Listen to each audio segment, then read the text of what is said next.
Tenemos en este pasaje el primer matrimonio de la historia. El matrimonio de Adán y Eva.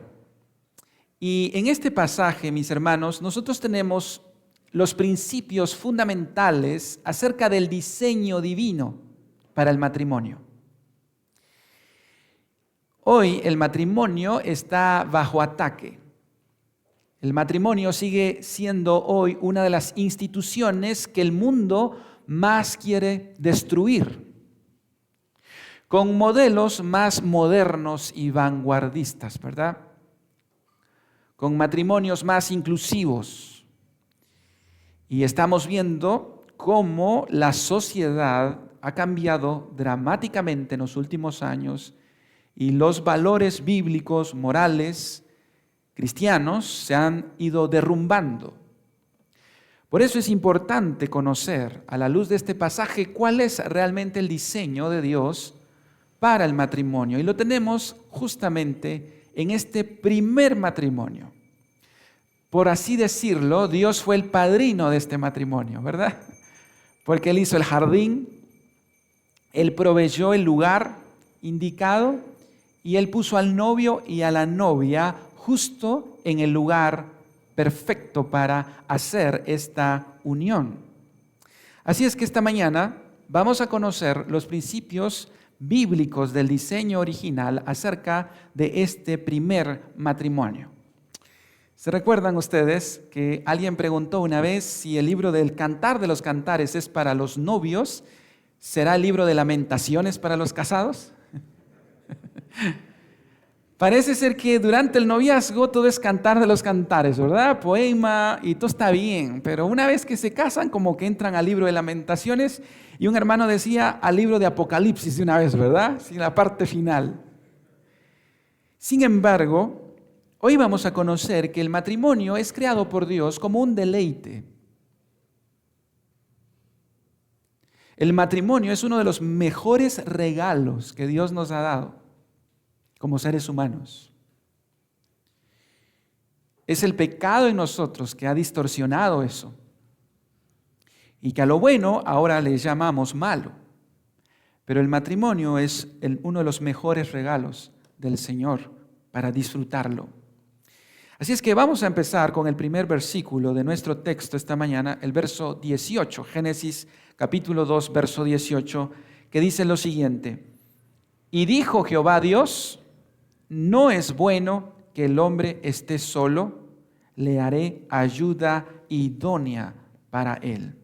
Fíjense, hermanos, cómo en este pasaje, durante todo el libro de Génesis que hemos estudiado, capítulo 1, capítulo 2, es la primera vez que Dios dice no es bueno.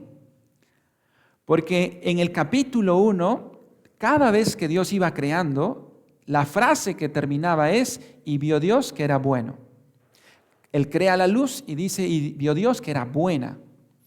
Y luego Él sigue haciendo su creación y la frase que se repite constantemente 7 veces es: y vio Dios que era bueno, y vio Dios que era bueno. Y cuando termina de hacer toda su creación, Él termina con la frase: y vio Dios que todo lo que había hecho era bueno en gran manera. Así es que llama mucho la atención el contraste de esta frase, que por primera vez encontramos que hay algo que no está bueno, y es que el hombre esté solo. Por varias razones. La primera es que no podía cumplir su propósito de llenar la tierra. Solo con Adán presente hubiese sido el primer y el último hombre del planeta. No había manera de extender la civilización humana y que Adán cumpliera su propósito solo. Pero no solamente era un asunto biológico de civilización y de procreación. El tema es que, como vimos en el capítulo 1, el ser humano fue creado a imagen de Dios. Eso significa que somos seres relacionales, somos seres sociales. No fuimos creados para vivir como llaneros solitarios. Todo esto se trata de vivir en comunidad. ¿Se recuerdan cuando estudiamos el libro de Eclesiastés? Salomón nos dijo en el capítulo 4, verso 9, mejores son dos que uno, porque tienen mejor paga de su trabajo. Porque si cayeren, el uno levantará a su compañero, pero ay del solo, que cuando cayere, no habrá segundo que lo levante. Ay del solo. Fuimos creados para trabajar en equipo. Fuimos creados para ser seres humanos relacionales. Necesitamos relaciones significativas. Por supuesto, hermanos, que hay personas que han sido llamadas como un don de Dios a la soltería permanente. Hay personas que tienen el don de abstinencia.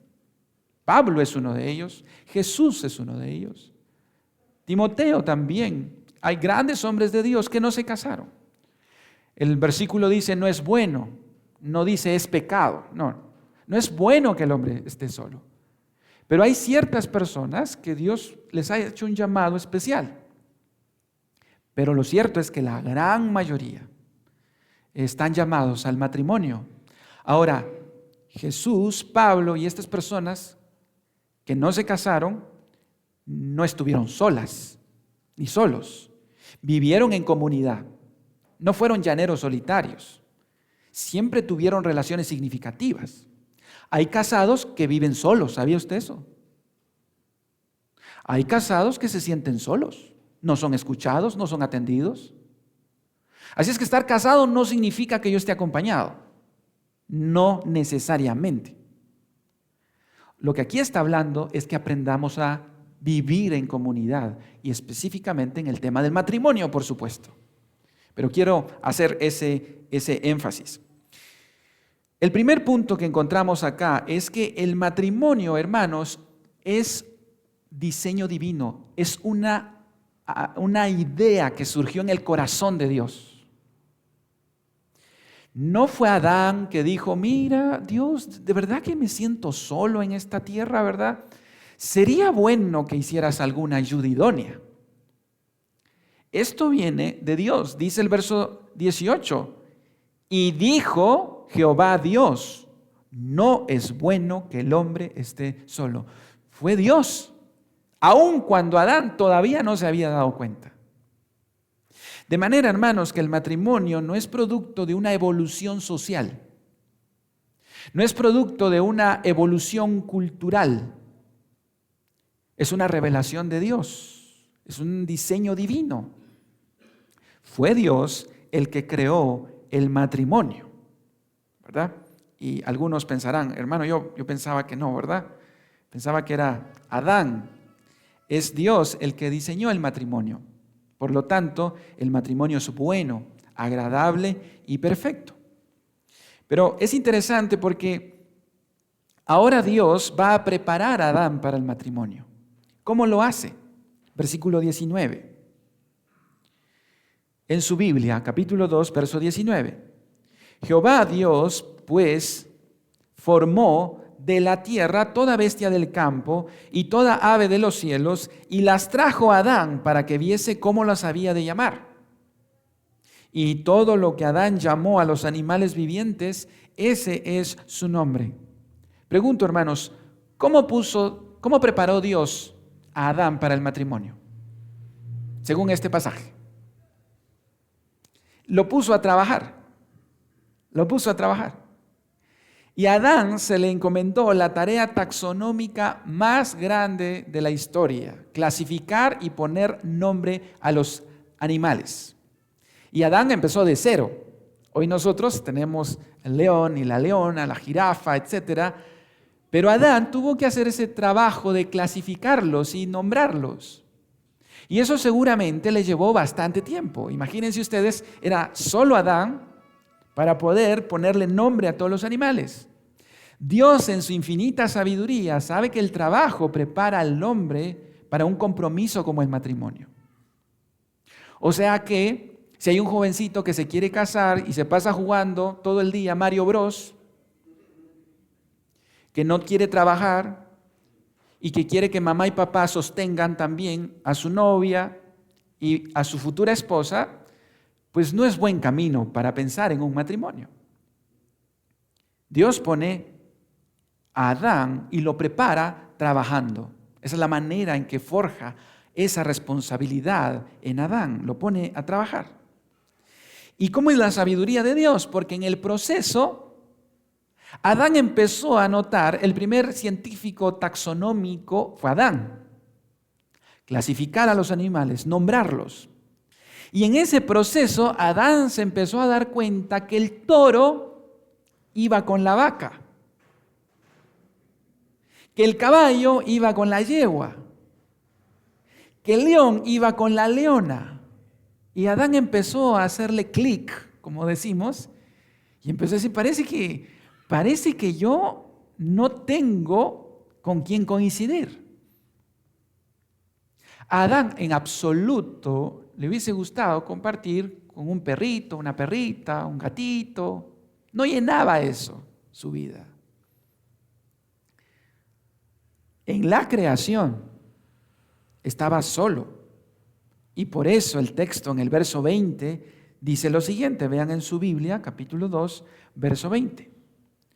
Y puso Adán nombre a toda bestia y ave de los cielos y a todo ganado del campo, mas para Adán no se halló ayuda idónea para él. Ahora Adán es consciente de su propia necesidad. Ahora quiero que veamos lo que esta frase famosa significa: ayuda idónea. Ayuda idónea. En hebreo es eser kenegdo. Eser es ayuda, kenegdo es idónea. La mujer fue creada para ser ayuda del hombre. Mis queridas hermanas, sé que esa frase probablemente las haga sentir un poco raras, ¿verdad?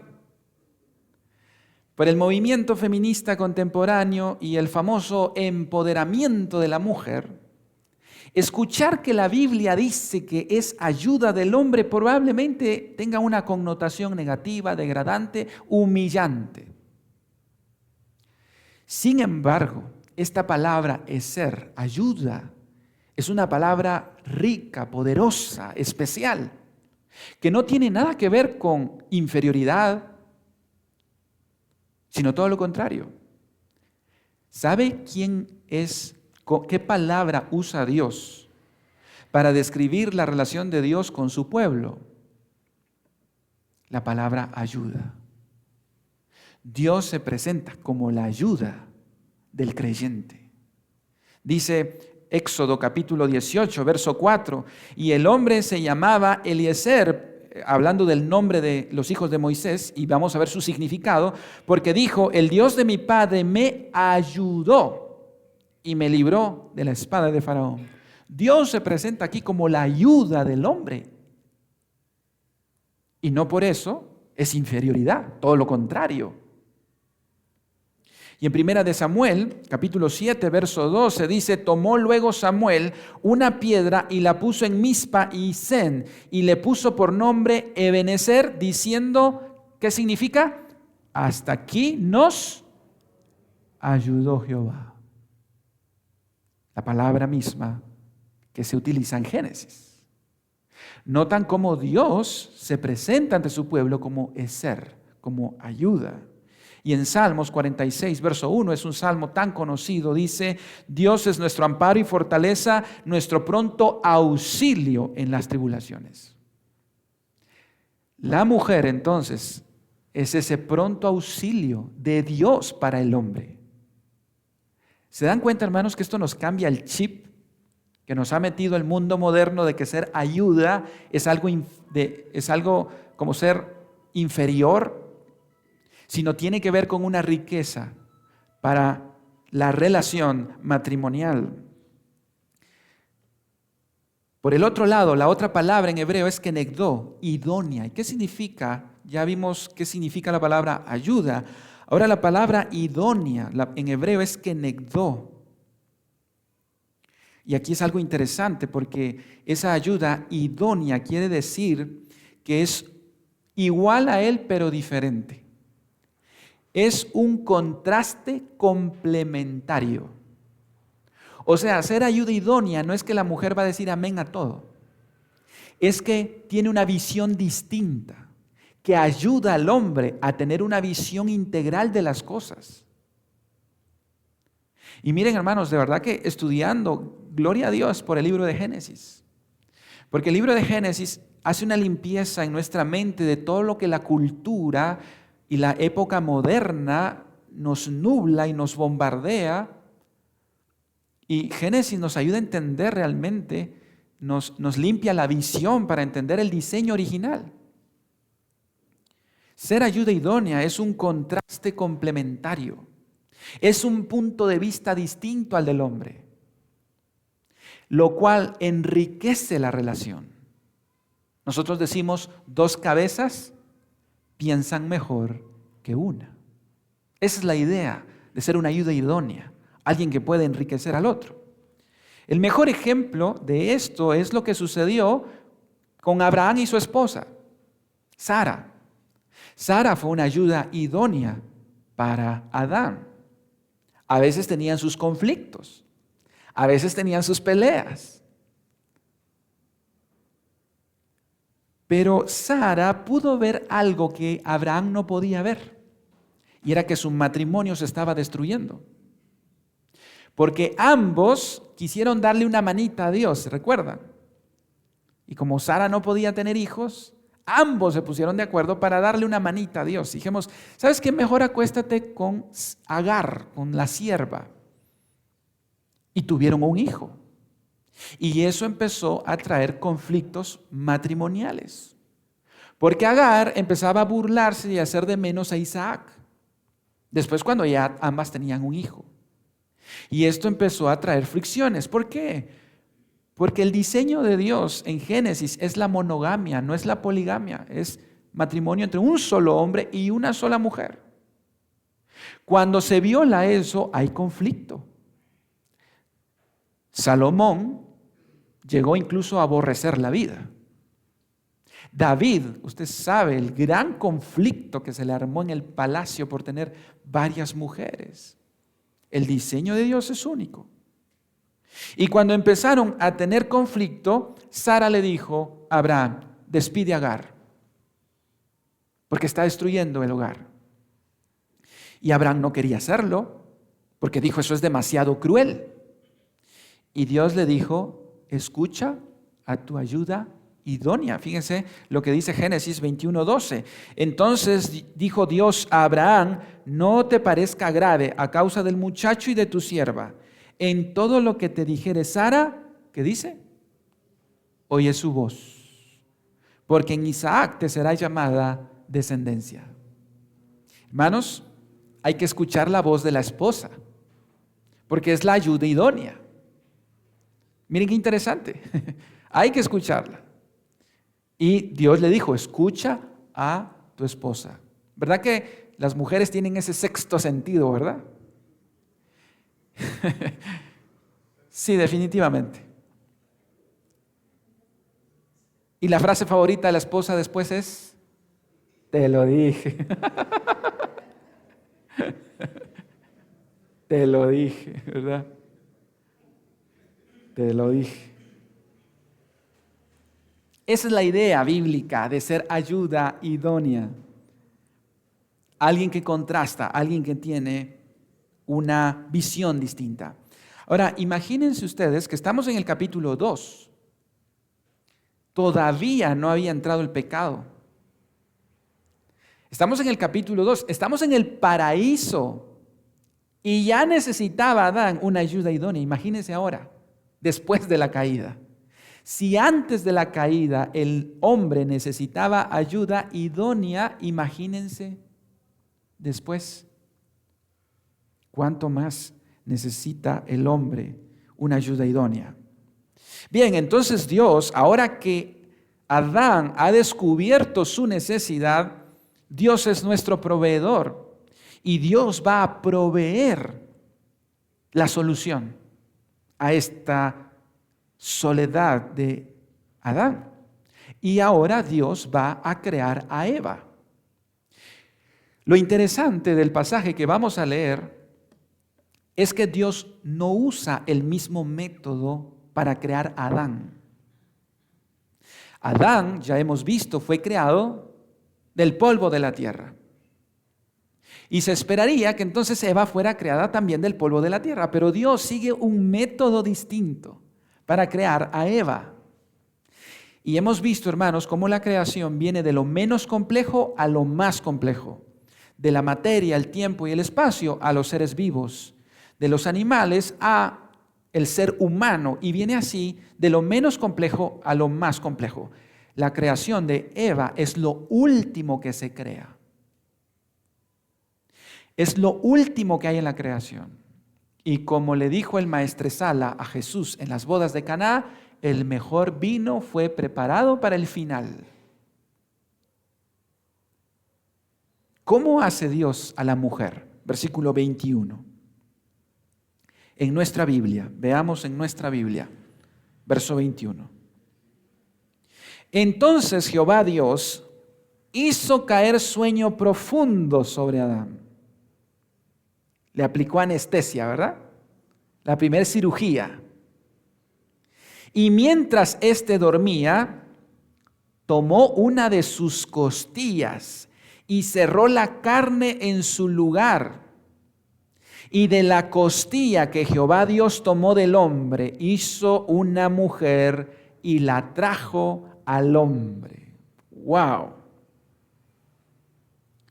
Si el hombre es polvo de la tierra, la mujer es polvo doblemente refinado, ¿verdad? Dios no la hizo del polvo de la tierra, sino la extrajo de una costilla. Mateo Henry tiene una super frase que ustedes siempre que alguien predique de este pasaje la va a escuchar. La mujer fue tomada de la costilla, dice Mateo Henry, no de un hueso de la cabeza para ser superior al hombre, tampoco de un hueso de los pies para ser pisoteada por el hombre, sino del costado para ser igual a él. Debajo del brazo, dice, para ser protegida, y cerca del corazón para ser amada.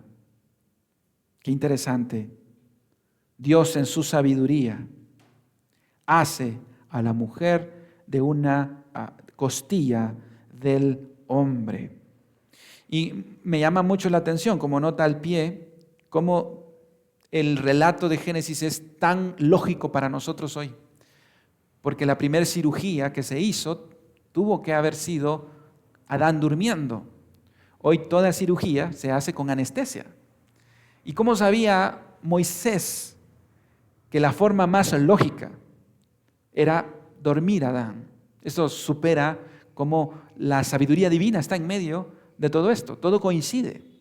La otra vez veíamos otro detalle al pie de página de cómo la mujer tiene cromosomas X y X. Ella no, y el hombre X y Y. Al extraer a la mujer del hombre, había chance de tener esos cromosomas.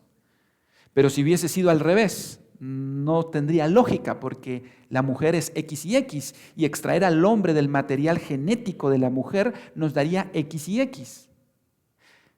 Pero Dios en su sabiduría dejó el relato, fue primero el hombre, se extrae del hombre a la mujer, y eso hace clic y hace sentido hoy con los descubrimientos de la genética moderna.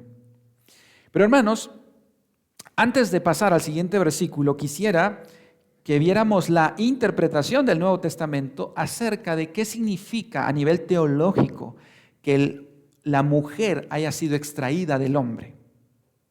¿Qué significa? Primera de Corintios, capítulo 11, verso 7, lo explica de esta manera. Porque el varón no debe cubrirse la cabeza, pues él es imagen y gloria de Dios, pero la mujer es gloria del varón. Porque el varón no procede de la mujer, sino la mujer del varón. Y tampoco el varón fue creado por causa de la mujer, sino la mujer por causa del varón. Pablo interpreta que la responsabilidad del liderazgo en la relación matrimonial recae sobre el hombre. Dice el verso anterior, verso 3. Pero quiero que sepáis que Cristo es la cabeza de todo varón, y el varón es la cabeza de la mujer, y Dios la cabeza de Cristo. El diseño bíblico es que el liderazgo de la relación matrimonial recae sobre el hombre. Él es la cabeza de la mujer. Y de nuevo, hermanos, aquí no estamos hablando de superioridad en absoluto. Ya hemos dicho que tanto el hombre como la mujer son creados a imagen de Dios. Tanto el hombre como la mujer tienen el mismo valor, la misma dignidad, pero roles distintos. Ese es el punto. Roles distintos.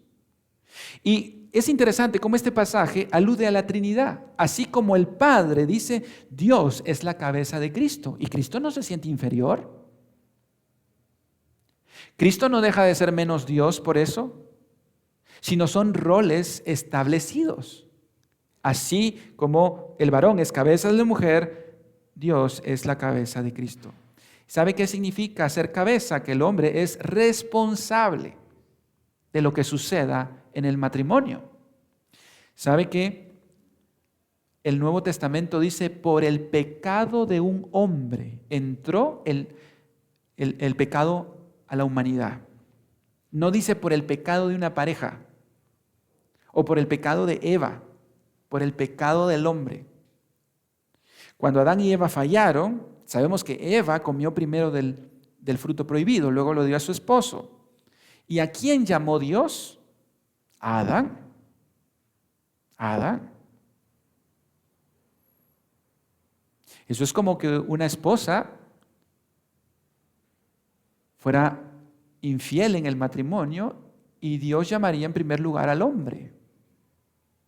La responsabilidad masculina es algo que vemos en la Biblia. ¿Qué significa ser cabeza entonces? Significa que el hombre es el responsable y el primero que debe servir. Qué interesante. ¿Y cómo pega esto en el orgullo, verdad, hermanos? En el orgullo nos pega porque líder en la Biblia es el que sirve, no el que manda. O sea que ser cabeza no significa que es el que come primero, ¿verdad? Es el primero que busca pedir perdón. Es el primero que busca la reconciliación. Es el primero que debe humillarse. Es el primero que debe servir y lavar los pies. Y yo sé que esto, hermanos, es incómodo de escuchar, pero el varón ha pensado que la mujer está para servirle. Y en el liderazgo bíblico es al revés. El líder debe servir. Jesús dijo que el que quiera ser grande en los cielos, ¿qué iba a hacer? Sea vuestro servidor. Sea vuestro servidor. Qué interesante, ¿verdad? Y esto nos mueve muchas veces el piso y nos ayuda a tener una mejor visión de qué es ser cabeza, qué es ser líder. Y esta responsabilidad está sobre el varón. Esa es la interpretación que dice. Hay una mujer, una de las propulsoras del movimiento feminista contemporáneo, Kate Millett. Ella escribió un libro que se llama Política Sexual, donde dijo lo personal es político. Pero ella dijo una frase interesante. Ella dijo lo siguiente: el amor ha sido el opio de las mujeres, como la religión el de las masas. Mientras nosotras amábamos, los hombres gobernaban. Es decir, Kate Millett obviamente hablaba en contra de ese liderazgo masculino. Ella motivaba a que las mujeres deben emanciparse de ese liderazgo machista, patriarcal, religioso, que se les ha impuesto. Y hermanos, muchas chicas han abrazado esta ideología. Y no solo es Kate Millett, Hablamos de otras escritoras como Simone de Beauvoir, Monique Wittig y la contemporánea, porque Kate Millett ya falleció, Judith Butler, que están deconstruyendo el matrimonio. Esta es ingeniería social en su máximo esplendor. La palabra que hoy usan las nuevas generaciones, debemos deconstruir la masculinidad bíblica, debemos deconstruir la feminidad por nuevos modelos. Pero ¿sabe qué, hermano? La evidencia está frente a nuestros ojos. Los países que han abrazado el diseño divino, los países cristianos que han abrazado estos principios bíblicos, la mujer de esos países es más libre, más próspera y más protegida. Y los países que han rechazado los principios bíblicos, llámense los países musulmanes, Irak, Afganistán, etc., ¿cómo es la mujer ahí? ¿No es más libre? Hermanos, que nadie nos venda la idea diabólica de que estos principios bíblicos hacen a la mujer una esclava. Le dan a la mujer la dignidad que ella tiene. Y eso no viene sino de la Biblia. ¿Sabe usted qué pensaba Aristóteles de la mujer? El gran padre de la filosofía clásica, que tiene mucho de bueno, pero él pensaba que la mujer era un ser humano imperfecto y defectuoso. ¿Se imaginan? Imperfecto y defectuoso. Y uno dice, si así pensaban aquellos que eran el pináculo de la civilización, ya se imagina usted qué pensaban los demás, ¿verdad? Si Aristóteles con toda su educación pensaba eso de la mujer. Así es que la mujer hoy pueda votar, que la mujer hoy sea legalmente igual que el hombre, no se lo debemos a los griegos, tampoco a los romanos. Los romanos crearon la patria potestad, donde era el hombre quien decidía, la mujer no tenía voz ni voto. En el Imperio Romano la mujer era un accesorio del hombre. ¿Y qué fue lo que cambió? ¿Qué fue lo que vacunó estas ideas? Fue el Evangelio. Fue el cristianismo la que le devuelve a la mujer su dignidad. Su dignidad. Y es curioso que las mujeres del movimiento feminista contemporáneo, ¿saben quién fue el padre de ese movimiento feminista? Fue un hombre y fue cristiano. Es gracias al movimiento cristiano que la mujer hoy tiene misma dignidad, mismo valor. Ahora, no todos los cristianos viven así. Obviamente, a raíz del pecado, muchos cristianos son machistas. Eso es un hecho y eso es pecado y eso no está bien. Eso es corromper el diseño divino. Y eso es verdad, pero el diseño original es este que estamos viendo acá. Veamos ahora la reacción de Adán, hermanos, frente a la creación de Eva. Pasemos ahora a nuestra Biblia, capítulo 2, verso 23. La reacción de Adán. Dijo entonces Adán, esto es ahora hueso de mis huesos y carne de mi carne. Esta será llamada varona porque del varón fue tomada. Hermanos, aquí hay un juego de palabras. En hebreo, la palabra mujer es Isha y el nombre de el varón es Ish. Así es que lo que está diciendo Adán aquí es, ella es Isha porque del Ish fue tomado. Hay un juego de palabras en hebreo que está diciendo, ella es mi igual, pero mi contraparte. Ella es igual, pero diferente. Es el contraste, pero soy yo en ella. Es carne de mi carne y hueso de mis huesos. Habla de la misma naturaleza. Y hermanos, aquí es importante entender que Dios no hizo para Eva, para Adán, otro Adán. No hubiese habido contraste. El matrimonio, según la Biblia, es para un hombre con una mujer, no un hombre con otro hombre, ni una mujer con otra mujer.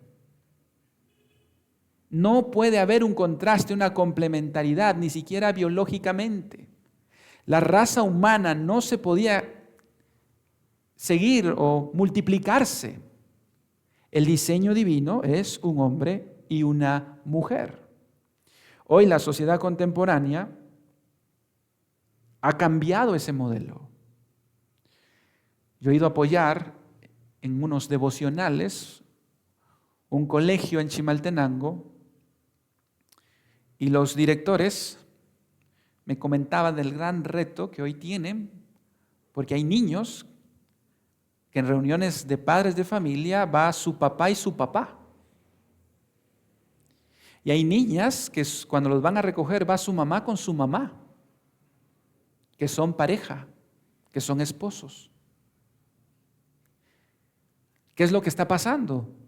Bueno, no es casualidad, y estos son estadísticas, estos son datos, son factos, no es opinión, que las nuevas generaciones reportan las tasas, los índices más altos en crisis de salud mental, depresión, suicidio, como ninguna otra etapa en la historia. No se pelee conmigo, son datos, son estadísticas. Nosotros no podemos violar el diseño original sin sufrir las consecuencias. Nosotros no podemos violar el diseño original y pensar que la sociedad va a seguir igual. Hay una crisis. Y los psicólogos están en alerta viendo cómo hay una crisis en las nuevas generaciones de identidad. Y eso no es culpa del machismo religioso. Y eso no es culpa de la palabra de Dios. No podemos violar el diseño divino sin sufrir las consecuencias. El matrimonio heterosexual entre un hombre y una mujer es el pilar que sustenta hasta el día de hoy la civilización y la familia. Destruir esos pilares es que se nos venga encima la casa. Destruir ese pilar es cortar la rama que nos sostiene. Y por eso debemos volver a este diseño original. El versículo 24, entonces, Dios establece ahora el matrimonio como algo permanente. Esto no fue una cuestión de Adán y Eva simplemente. Vean lo que dice el verso 24. Por tanto, dejará el hombre a su padre y a su madre y se unirá a su mujer y serán una sola carne. ¿Podemos leer juntos este versículo, hermanos? Dice, por tanto, dejará el hombre a su padre y a su madre, y se unirá a su mujer, y serán una sola carne. Aquí, Dios no deja al relativismo moral el matrimonio, sino Él dice, ahora, por tanto, en base a lo que pasó entre Adán y Eva, el modelo será para siempre. El hombre dejará a su padre y a su madre, se unirá a su mujer y serán una sola carne. Eso es el patrón que Dios establece de ahí en adelante. Y fíjense, hermanos, esos tres verbos. Cada matrimonio es un remanente del jardín del Edén. Cada matrimonio nos recuerda el diseño original. Y son tres verbos. Por tanto, dejará el hombre a su padre y a su madre. Cuando uno se casa, se reordenan las prioridades matrimoniales, donde el cónyuge pasa a ser la prioridad, ya no los papás. Y hay cónyuges que descuidan a su pareja por los papás. Pero aquí está el diseño correcto. Dejará el hombre a su padre y a su madre. ¿Significa eso que el matrimonio es la mejor excusa para irme de casa y ya no hablarle nunca más a los papás? No, por supuesto que no. Pero la prioridad número uno del casado es su cónyuge. Al punto, dice Pablo en el Nuevo Testamento, que sus oraciones son estorbadas si no lo atiende bien. Cuando Dios venga, el primer prójimo que le va a pedir cuentas al casado es su esposo, su esposa. Número uno. Número dos, se unirá a su mujer. La palabra en hebreo unir es como un pegamento, se va a adherir. Es como pegar dos piezas y esto es el matrimonio. Y lo tercero dice, serán una sola carne. Esto apunta a la intimidad sexual. Por supuesto que no se limita a ella, pero serán una sola carne. El problema es, de nuevo, invertir ese orden. Primero, se es una sola carne, se tienen relaciones sexuales, después, fruto de eso, te tienen que casar y después tienen que dejar a su papá y su mamá. Todo al revés, ¿verdad? Pero el diseño es al revés. Primero debe dejar a sus papás, luego debe casarse y entonces poder disfrutar de la intimidad sexual en el matrimonio. Ser una sola carne. Alguien me dijo una vez, durante el noviazgo, el diablo intentará por todos los medios que los novios tengan relaciones sexuales. Y cuando se casen, intentará por todos los medios que ya no tengan relaciones sexuales. Qué interesante, ¿verdad? ¿Eso es así? El diablo intentará de novios tener un fuego, ¿verdad? Un deseo. Y cuando se casan, ¿a dónde se fue el fuego? Desapareció. Y Satanás intentará. Cada matrimonio que no cultiva la relación sexual, 1 Corintios dice que la expone a las tentaciones y a las concupiscencias. El libro de Cantar de los Cantares, el libro de Proverbios y el libro de Corintios hablan de que la intimidad sexual debe cultivarse en el matrimonio. Y ahí está el diseño original. En el Nuevo Testamento, los fariseos y escribas se acercaron a Jesús y le preguntaron acerca del divorcio. Le dijeron, ¿es lícito que el hombre se divorcie de su esposa? ¿Y qué respondió Jesús? Jesús dijo, bueno, pues vivimos en una sociedad con una mente más abierta, pues no debemos ser tan cuadrados, ¿verdad? Pues ahora la gente no es como antes. Así dijo Jesús, hermanos.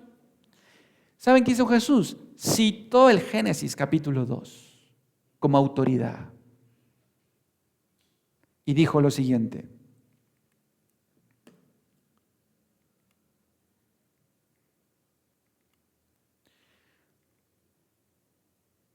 Capítulo 19, verso 4. Él respondiendo les dijo, ¿no habéis leído que el que los hizo al principio, varón y hembra, los hizo? Noten que Jesús confirmó el diseño original entre hombre y mujer. Y dijo, por esto el hombre dejará padre y madre y se unirá a su mujer, y los dos serán una sola carne. Así que no son ya más dos, sino una sola carne. Por tanto, lo que Dios juntó, no lo separa el hombre. Noten que Jesús confirma el diseño original. Jesús cita Génesis como autoridad, como diseño original. Así es, hermanos, que todos debemos arrepentirnos, todos los que estamos aquí, de distorsionar el diseño divino, de adelantarse a la intimidad sexual antes de un matrimonio, de desviarnos del matrimonio y de ir en contra de este diseño. Pero hoy es una oportunidad para arrepentirnos de nuestros pecados y volver a la palabra de Dios. Sea la manera en que nosotros desviemos el diseño del matrimonio, vamos a sufrir las consecuencias. Pero hoy es una oportunidad para poder recordarlo. Y el último pasaje, y con esto termino, ¿cómo estaba la relación entre ellos? Verso 25. Y estaban ambos desnudos, Adán y su mujer, y no se avergonzaban. Este pasaje no solo habla de que no había entrado el pecado, por lo tanto la desnudez no era un problema, sino habla, hermanos, de la meta del matrimonio, estar desnudos, no solo físicamente, sino interiormente. No hay secretos. Estar desnudos significa no tengo nada que ocultar. Y es que en el matrimonio, hermanos, es donde se conoce aquello que nadie más conoce. Y no solo físicamente, sino interiormente, los malos hábitos, los olores, los sabores. Ahí es conocerse. Por eso Helen Rowland decía, el matrimonio es la cirugía sin anestesia, donde el orgullo del hombre y la vanidad de la mujer son extraídos sin anestesia. Los cónyuges se levantan sin maquillaje, ¿verdad? Tal cual. Y no se avergonzaban. El matrimonio es la maravillosa relación en la que me conocen tal cual soy, con mis virtudes y defectos, y aún así soy amado. Estar desnudos interiormente. La pregunta es, ¿está usted siendo transparente ante su cónyuge? ¿Están desnudos en sus claves de teléfono? ¿Saben ustedes que hay cónyuges que se bañan con el teléfono, hermanos? No lo pueden descuidar ni un momento. Están bañando y con el teléfono así. Se duermen y le ponen una cadena al teléfono. Cuidadito, es el secreto mayor guardado. Eso no es estar desnudo. Y eso puede traer serios problemas. Desnudo, no hay nada. Secreto, todo lo sabe. Qué interesante, hermanos. Qué interesante. Aplicaciones finales. ¿Cómo encontramos el Evangelio en este pasaje? Pues aquí creo que ustedes saben cómo encontramos el Evangelio. En el primer matrimonio. Y aquí viene una nota de esperanza. La Biblia empieza con un matrimonio y termina en Apocalipsis con un matrimonio. El matrimonio de Cristo con su iglesia. ¿Por qué Dios, después de terminar la creación, lo primero que hace es un matrimonio? Porque el matrimonio es el contexto hermenéutico para entender toda la Biblia. Repito, el matrimonio es la clave hermenéutica para entender toda la Biblia. ¿Sabía usted que toda la historia de la Biblia es la historia de un papá buscando esposa para su hijo? Esa es la historia de la Biblia. Cristo se va a casar con su iglesia. Pero aquí viene lo interesante de esto, hermanos. Si la esposa es ayuda idónea del esposo, ¿será que la iglesia es ayuda idónea de Cristo? Hay algo que no hace clic. Porque Cristo es perfecto. Es el esposo perfecto. Él no necesita ayuda idónea. Sin embargo, buscó una esposa para amarla, para darle. ¿Y a qué esposa escogió? Imagínese usted. A la más vil y menospreciada, a la que nadie quería, a usted y a mí, miserables y viles pecadores. Nos saca de nuestros pecados y nos limpia, nos embellece, nos purifica para llegar a ser una esposa sin mancha y sin arruga. Qué esposo es Cristo, ¿verdad?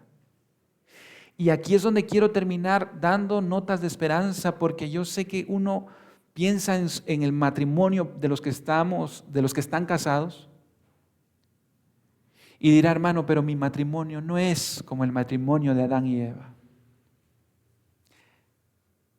Hermano, ve a Cristo, porque a Cristo le ha ido con su esposa difícil. No crea que Cristo ha tenido un matrimonio perfecto. La esposa de Cristo ha sido difícil, ha sido tremenda. Y Cristo sabe lo que es llorar en un matrimonio que no está bien.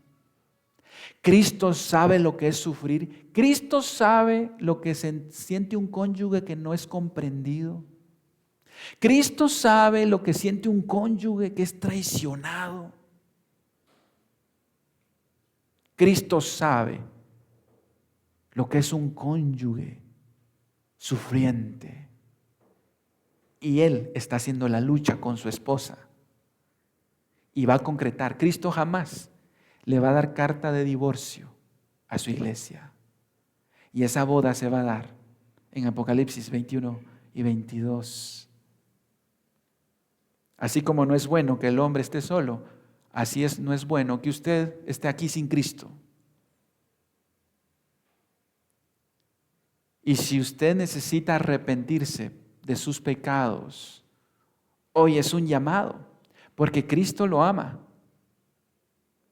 Pero hermanos, hay gozo en el cielo por un pecador que se arrepiente, no por un pecador que no se arrepiente. Si yo no estoy dispuesto a cambiar mis pecados, no puedo venir, no hay gozo en el cielo. No hay gozo en el cielo por 10 pecadores que no quieren arrepentirse y que sigan abrazando su pecado. No, no, no. Hay gozo en el cielo por un pecador que entiende que está pecando y se arrepiente.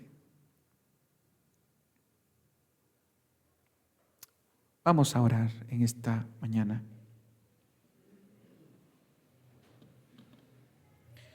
Mientras están con sus ojos cerrados, hermanos,